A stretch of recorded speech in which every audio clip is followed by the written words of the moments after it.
వందనాలు దేవాది దేవునికే వందనాలు స్తోత్రం. హబుక్ గ్రంథంలో నుంచి ఈరోజు దేవుడు మనతో మాట్లాడబోతున్న మాటలకి ఆయన నామానికే మహిమ కలుగును గాక.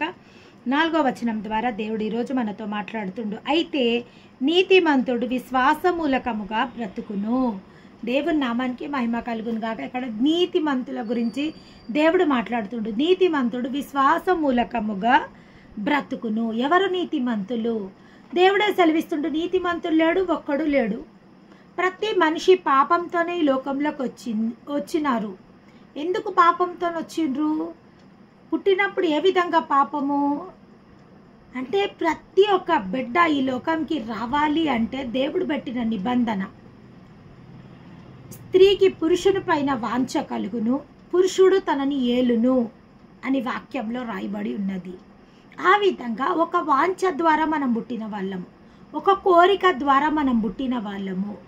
కాబట్టి ఎప్పుడైతే ఆ వాంఛ, ఆ కోరిక ఆ యొక్క స్త్రీ పురుషులలో అది ఉద్భవించిందో ఒక నరుని జననము జరిగింది. ఒక నరునికి బీజం వేయబడ్డది. ఆ నరుని ఆ యొక్క జననము కోసము ఆ యొక్క ప్రిపరేషన్. కాబట్టి నీతిమంతుడు లేడు, ఒక్కడు లేడు. దేవుడు ఒక్కడే నీతిమంతుడు. ఏ వాంఛ లేక, ఏ కోరిక లేక కన్యక గర్భవతి కుమారుని కనును. కన్యక ఏ వాంఛ లేదు, ఆమెకు ఏ కోరిక లేదు, ఎవ్వరూ ఆమెను ఏలలేదు. ఆమెకి ఏ వాంఛ ఆమె హృదయంలో బుట్టలేదు. పరిశుద్ధ రక్తంతో ఆయన ఈ లోకంకి రావడం జరిగింది. కానీ ఇక్కడ ఏమంటుండంటే అయితే నీతిమంతుడు విశ్వాసమూలకంగా. మరి నీతిమంతులు లేరు, ఒక్కరు లేరు. మరి నీతిమంతుడు విశ్వాసమూలకంగా బ్రతుకును అని వాక్యంకి అర్థం ఏంది? మరి ఎవరు నీతిమంతులు? వాక్యమే సెలవిస్తుంది నీతిమంతులు లేరు, ఒక్కరు లేరు. కానీ ఎవరైతే దేవుని నీతిని అంగీకరిస్తారో, ఆ పరిశుద్ధ దేవుని నీతిని అంగీకరిస్తారో, ఆ నీతి కిందికి ఎప్పుడైతే మనం రాబడతామో, ఆ నీతి కిందికి మనం దేబడతామో, ఆయన రక్తంలో మనం ఉదక స్నానం చేయించబడతామో, మన పాపంల నిమిత్తం, మన దోషంల నిమిత్తం, మన అతిక్రమంల నిమిత్తం మనము చనిపోయి తిరిగి ఆయన రక్తం ద్వారా, ఆయన పునరుద్ధాన శక్తి ద్వారా ఎప్పుడైతే మనము ఆ మరణంని జయించి లేచి పునరుద్ధానుడైన ఆ యొక్క దేవుని రక్షకునిగా మనము స్వీకరించి అంగీకరిస్తామో, మనమందరము నీతిమంతులుగా తీర్చబడ్డము. దేవుని నామానికి మహిమ కలుగును గాక. నీతిమంతుడు విశ్వాసమూలకముగా బ్రతుకును. అవును, విశ్వసిస్తున్నాం. మనము ఏమని విశ్వసిస్తున్నాం? మన పాపంల నిమిత్తం, మన దోషంల నిమిత్తం, మన అతిక్రమంల నిమిత్తం దేవుడు ప్రాయశ్చితం చేసిండు. బలియాగంగా మన నిమిత్తం ఆయన మరణం పొందిండు. మరణం పొంది 3వ దినం పునరుద్ధానుడై మరణాన్ని జయించి చెరను చెరగా పట్టి పాతాళ లోకపు యొక్క ఆ యొక్క చెర నుంచి ఆయన విడుదల పొంది ఆయన పునరుద్ధాన శక్తి చేత ఆయన ఆరోహణమై ఆయన పరిశుద్ధ దేవుడు తండ్రి కుడి పార్శ్వమున ఆసీనుడై ఉన్నాడు. ఆ దేవుని అంగీకరించుకుని వారిలో దేవుని నీతి పనిచేస్తుందని ఎంతమంది అయితే విశ్వసించిన దాన్ని బట్టి మనం మాట్లాడగలుగుతాం. విశ్వసించని దానికోసం మనం మాట్లాడలేము. విశ్వసిస్తేనే మనము నీతి క్రియలను చేయగలుగుతాం. విశ్వసిస్తేనే దేవాది దేవుని మనం అంగీకరించుకోగలుగుతాం. విశ్వసిస్తేనే ఆయన పరిశుద్ధ రక్తంలో మనం కడగబడతాము. విశ్వసిస్తేనే ఆ రక్తం మన దోషంలను క్షమించగలుగుతుంది. విశ్వాస సహితమైన ప్రార్థన ఆ రోగిని స్వస్థపరచును. ఎవరైతే ఈరోజు విశ్వాసం గురించి మాట్లాడుతుండు దేవుడు విశ్వసించు వారిని దేవుడు నీతిమంతులుగా చేస్తాడు. విశ్వాసం ఉంటే, విశ్వాసం ఆవగించంత విశ్వాసం మన జీవితంలో ఉంటే, కొండని పెకిలించి సముద్రంలో పడవేయమంటే అది పడవేయబడుతుంది. చూసి నమ్మిన వారి కన్నా చూడక నమ్మిన వారు ధన్యులు. ఆనాడు ప్రజలు యేసు ప్రభుని చూసిండ్రు, ఆయన వెంబడించిండ్రు, ఆయనతో సహవాసం చేసిండ్రు. కానీ ఆయన చెప్తుండు, నేను మరణించబోతున్నా, నేను 3వ దినము మరణాన్ని జయించి నేను లేవబోతున్నా. ఎవరు నా శరీరమును తిని ఎవరు నా రక్తమును తాగుతారో వారి యందు నేను, నా యందు వారు నిశ్చయంగా ఉంటారు అని ఆయన సెలవిస్తూనే ఉండు. ఏందినా శరీరంని తినమంటుండు, రక్తంని తాగమంటుండు. ఏమేమంతా నరరూప రాక్షసుల్లాగా కనబడుతున్నామా మేము? అసలు ఏం మాట్లాడుతుండినా? అప్పటి వరకు ఆయనకు 100 మంది శిష్యులుండ్రు. 100 మంది శిష్యులు 10లుగా మారిండ్రు. 10లుగా ఉన్న శిష్యులు 12 మందిగా మారిండ్రు. ఈ ఒక్క మాట ఆయన మాట్లాడంగానే, ఒక్కటే మాట మాట్లాడంగానే అప్పటి వరకు ఆయనని వెంబడించిన ప్రతి ఒక్కళ్ళు ఆయనని విడిచి వెళ్ళిపోవడం జరిగింది. అంటే వాళ్ళు ఆ పునరుద్ధానముని, ఆ యొక్క మరణాన్ని వాళ్ళు విశ్వసించలేదు.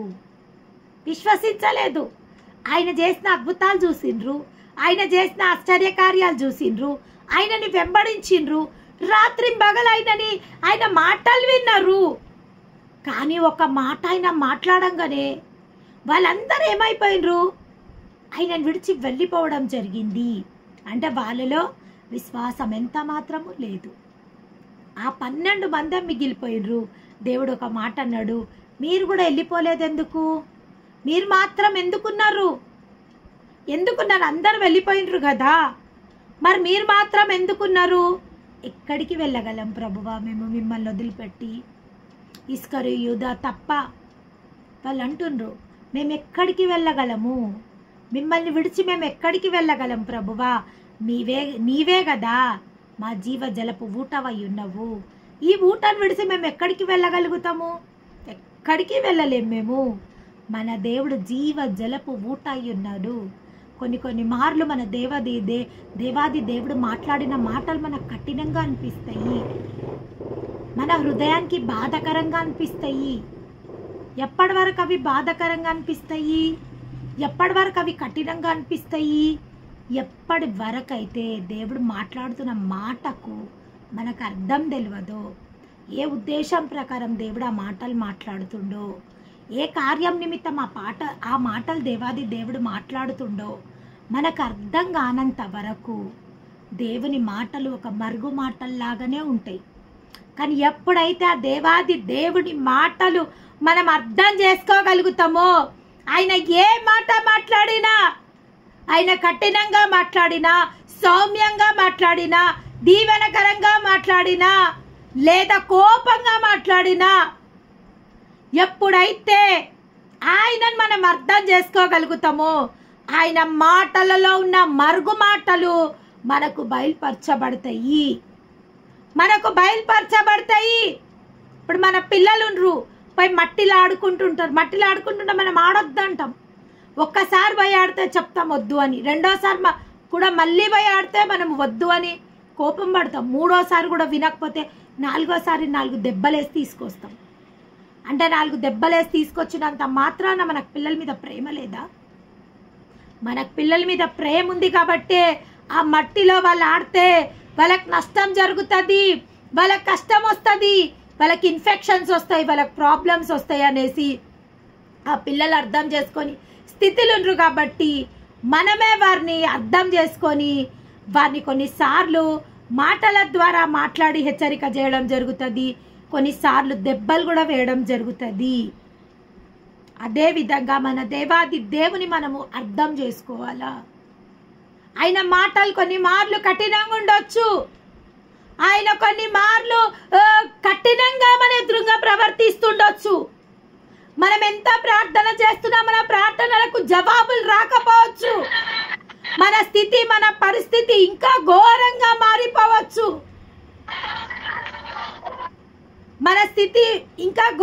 మారిపోవచ్చు. కానీ మనం ఎప్పుడైతే దాన్ని అర్థం చేసుకోగలుగుతామో, మనం విశ్వసించగలుగుతామో, అప్పుడు మనం నీతిమంతులుగా తీర్చబడతాము. ఎప్పుడు నీతిమంతులుగా మనం తీర్చబడతామంటే ఆ నీతిమంతుని మనం అర్థం చేసుకున్నప్పుడు, ఆయన నీతిని బట్టి జీవించడానికి మనం ప్రయత్నం చేస్తున్నప్పుడు నీతిమంతులుగా మనం మార్చబడతాం. చూడండి, దేవుడు అబద్ధం ఆడొద్దన్నాడు, కానీ ఎంతమంది అబద్ధం ఆడకుండా ఉండగలుగుతాము? ఎప్పుడో ఒకసారి ఏదో ఒక సందర్భంగా ఈ లోకంలో మేము ఇప్పటి వరకు అబద్ధం ఆడలేదు, మేము దేవుని నమ్ముకున్నాక అబద్ధం ఆడలేదు అని ఒక్క మనిషి కూడా చెప్తే అది అబద్ధమే. అబద్ధమే. ప్రతి ఒక్క మనిషి ఎప్పుడో అప్పుడు అబద్ధం ఆడకుండా ఉండలేరు. అదేవిధంగా మేము ఇప్పటి వరకు ఎవరిని ఒక మాట కూడా తిట్టలేదు. మేము ఇప్పటి వరకు మేము దేవుని నమ్ముకున్నప్పటి నుంచి ఇప్పటి వరకు శాంతంగా ఉన్నాము. అది కూడా ఇంపాసిబుల్. ఎంత మహాభక్తునికి కూడా ఎక్కడో ఒక సందర్భంగా కోపం రావడం జరుగుతుంది, ఎప్పుడో ఒకప్పుడు వస్తుంది. దేవుడు ఏమంటుండంటే, నీతిమంతుడు ఒక్కడు లేడు. అవును, అది కరెక్టే, వాక్యం అది. కానీ ఎవరైతే నా నీతిని ఆశ్రయిస్తారో, నా నీతిని ఆశ్రయించి నిజంగా దేవుడు ఏమన్నా, నరుని నా స్వరూపమందు నా పోలికందు నేను నరుని సృజించిన. అవును, ఓన్లీ ఆయన రూపము ఆయన పోలికుంటా సరిపోతుందా? ఆయన గుణగణాలు ఉండాల్సిన అవసరం లేదా మనకు? మనం ఎప్పుడైతే ఆయనను విశ్వసించగలుగుతామో, విశ్వసించువాడు కలవరపడడు, కలవరపడవాడు విశ్వసించలేడు. దేవాది దేవుని యందు మనం విశ్వసించితే, ఏ స్థితిలో మనం ఉన్నా, ఏ పరిస్థితిలో మనం ఉన్నా, మనం ఆశ్రయించిన నీతిమంతుని మనం ఆశ్రయించుదము. ఆయన నీతిని బట్టి మనకు తీర్పు జరుగుతుంది. మన క్రియలు కాదు, మన నీతి ఆయన దృష్టికి మురికి గుడ్డలతో సమానం అంట. మరి ఆయన నీతిని బట్టి మనని నీతిమంతులుగా చేసి ఆయన ఏమంటుడు, అయితే నీతిమంతుడు విశ్వాసమూలకముగా బ్రతుకును. మనము సాఫీగా మన జీవితం సాగిపోవాలంటే మనం చేయాల్సింది ఒక్కటే ఒకటి, ఆయనని విశ్వసించడం, గుడ్డిగా ఆయన నమ్మాల.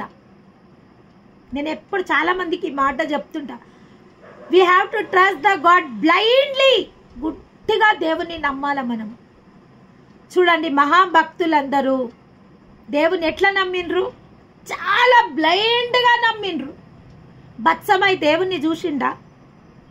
ఆయన అద్భుతాలను చూసిండు? ఆయన కళ్ళున్నాయి ఆయనకు చూడడానికి? ఏం చేసిండు? విన్నాడు. ఏం చేసిండు? ఓన్లీ విన్నాడు. వినుట వల్ల విశ్వాసం వచ్చును, వినుట క్రీస్తుని గురించిన మాట వల్ల. గుడ్డి బత్సమైంది, యేసుప్రభుని చూడలేదు. గుడ్డి బత్సమైకి యేసుప్రభు తెలియదు, కానీ విన్నాడు. వినుట వల్ల బత్సమైలో ఏమొచ్చింది? విశ్వాసం వచ్చింది. ఆ విశ్వాసం క్రియారూపం తాల్చి బత్సమై చూపు పొందుకోవడానికి, అద్భుతం చూడడానికి, దేవుని దర్శించడానికి అది కారణమైంది. దేవుని నామానికి మహిమ కలుగును గాక. అదే విధంగా 12 సంవత్సరాల నుంచి రక్తస్రావం గల స్త్రీ యేసుప్రభుని చూసిందా? చూడలేదు. ఆమె అస్సలు ఇంట్లో నుంచి బయటికి రావద్దు. ఆమె కడగా ఉన్న స్త్రీ, రక్తస్రావంతో బాధపడుతున్న స్త్రీ, ఆనాడు కడ స్త్రీ. ఆ స్త్రీ అసలు ఎవ్వరి ఎదురుటకు రావద్దు, ఎవరిని ముట్టొద్దు, ఎవరిని తాకొద్దు. అవును, ఆమెకు తెలుసు నేను కడగా ఉన్నా, ఆయన పరిశుద్ధుడు, ఆయన పరిశుద్ధుడు. పరిశుద్ధుని వస్త్రం తాకాలనే కోరిక ఆమెకి ఎట్లొచ్చింది? ఎట్లొచ్చింది? ఆ పరిశుద్ధుని వస్త్రం తాకితే మరి ముట్టొద్దు కదా పరిశుద్ధుని.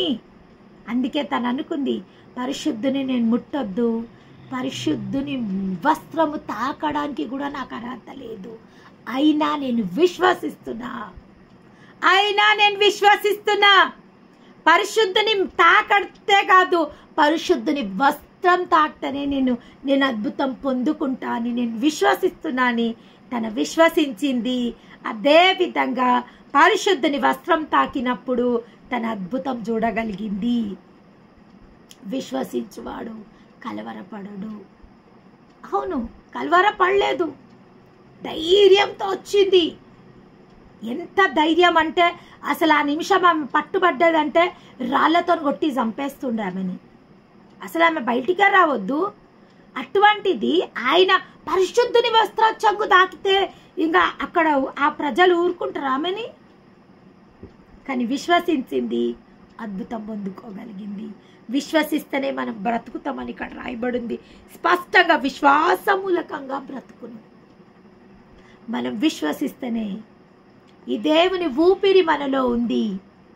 నా దేవాది దేవుడు నా హృదయ వాంఛ నెరవేర్చే వరకు సజీవ లెక్కలో నన్ను ఉంచుతారని ఈరోజు ఎవరైతే విశ్వసిస్తుండో వాళ్ళు పూర్ణాయుష్షు గల వారు సమాధికి చేరెదరు. ఈ విశ్వాసం, ఇది విశ్వాస వాక్యము.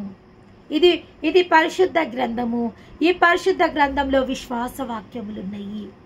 ఎవరైతే ఈ విశ్వాస వాక్యంని గ్రహిస్తారో భోజనం లాగా తినాలంటే ఈ వాక్యంని. కొవ్వు మెదడుకు దొరికినట్టు దావీదు ఏమంటాడంటే, నా కొవ్వు మెదడుకు దొరికినట్టు నేను ఈ వాక్యంని భుజిస్తున్నా. నేను ఈ వాక్యంని భుజించాలంట. మనము ఎట్లా మనం అన్నం తింటా మనకు బలం వస్తుందో ఆ బలంని బట్టి మనం ఏమన్నా చేయగలుగుతాము. మనం 4 రోజులు ఉపవాసం ఉన్నామంటే మన దేహం అంతా నీరసంగా అయిపోతుంది. నీరసంగా అయిపోయి అసలు మనం ఏ కాలు తీసి కాలు పెట్టలేము. అదేవిధంగా మన ఆత్మ దేవుడు బలపడాలంటే ప్రతిరోజు వాక్యం అనే ఆహారంని మనం భుజించవలసిన వాళ్ళమై ఉన్నాం. మనం ఎంత గొప్ప ధన్యులం. దేవుడు ప్రతిరోజు మన కోసం వాక్యం అనే ఆహారాన్ని సిద్ధపరిచి మనని బలపరుస్తున్న దేవాది దేవునికి మహిమ కలుగునుగాక. ప్రతిరోజు ఆయన మన ఎదుట భోజన బల్ల సిద్ధపరుస్తుండు. దేవుని నామానికి మహిమ కలుగును. ఎంతమందికి భాగ్యం ఉండొచ్చు? ఈ భాగ్యనగరంలో ఎంతమందికి భాగ్యం ఉండొచ్చు? దేవాది దేవుడు రోజు భోజన బల్లను సిద్ధపరుస్తుండు.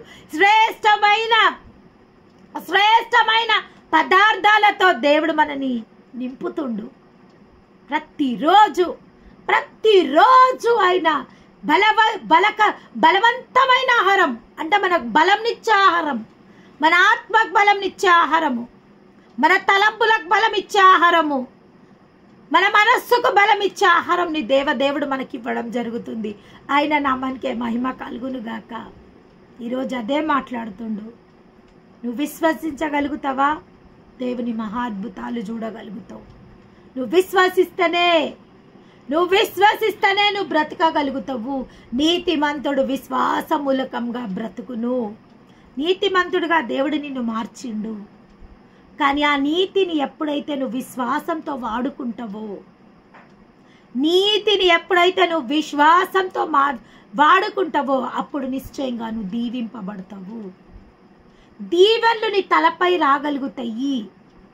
ఒకవేళ ఈరోజు నేను దీవింపబడతలేను అంటే ఇంకా నేను దేవుని విశ్వసించాల్సినంతగా విశ్వసిస్తలేనేమో, దేవుని యందు ఇంకా నమ్మాల్సినంతగా దేవుని నేను నమ్ముతలేనేమో. అందుకే దేవుడి మాటలు సెలవివ్వడం జరుగుతుందేమో. ఇంకా మన విశ్వాసంలో కొద్ది పాళ్ళు తక్కువ ఉందేమో. చూడండి, ఏదైనా మనం ఫుడ్ ప్రిపేర్ చేసినప్పుడు కొంచెం సాల్ట్ తక్కువ ఉన్నా కానీ మనం వేసుకుంటాం. ఎందుకు?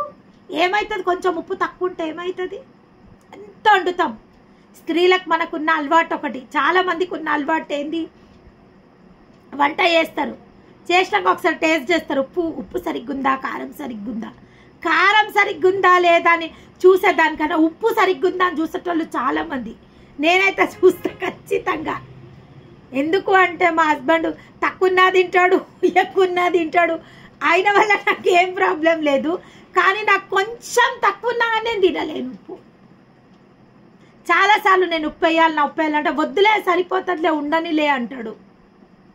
నేనంట, ఇంత తక్కువ ఉంటే ఎట్లా తిని బాగుంది అంటున్నావు నాయన నువ్వు అని నేను నా మనసుకి అనుకుంటా. కొంచెం తక్కువ ఉన్నా కానీ నేను దాన్ని మళ్ళీ వేసి దాన్ని కరెక్ట్ చేసేస్తా. అదేవిధంగా దేవుడు ఈరోజు మన విశ్వాసంలో ఇంకా కొంచెం పాలేదన్న లోపం ఉందేమో, ఇంకా విశ్వసించాల్సినంతగా మనం దేవుని విశ్వసిస్తలేమేమో. మనం మన భారాలు ఆయన పైన మోపాల్సినంతగా భారాలు మోపుతలేము. నోరుతో మోపుతున్నాము అనుకుంటా ఇంకా మనమే మోస్తున్నామేమో మన భారాలు.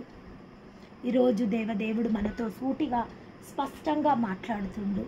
ఏమనంటే, నీతిమంతుడు విశ్వాసమూలకంగా బ్రతుకును. అవును, మనము